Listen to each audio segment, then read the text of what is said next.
দেখতে দেখতেই ইউরো শুরু হয়ে আমরা পৌঁছে গেছি নকআউট পর্যায়ে, যেখানে ইউরো রাউন্ড অফ 16-এ সবচেয়ে এক্সাইটিং ম্যাচে মুখোমুখি এমবাপ্পের ফ্রান্স বনাম ডি ব্রুইনার বেলজিয়াম।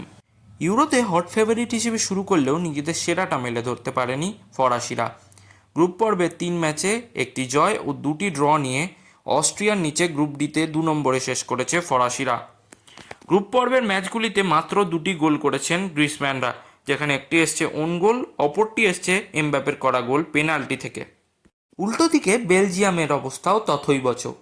গ্রুপ ইতে 3 ম্যাচে একটি জয়, একটি হার ও একটি ড্র নিয়ে রোমানিয়া নিচে থেকে 2 নম্বরে শেষ করেছে বেলজিয়ানরা।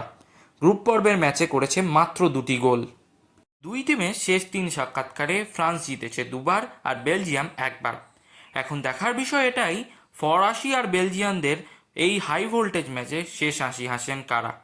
ম্যাচ শুরু জার্মানির ডাসেলডর্ফ স্টেডিয়াম থেকে সরাসরি রাত 9:30টায়। ফুটবল রিলেটেড এমনই সব আপডেট পেতে সাবস্ক্রাইব করুন আমাদের চ্যানেল কিক অফকে।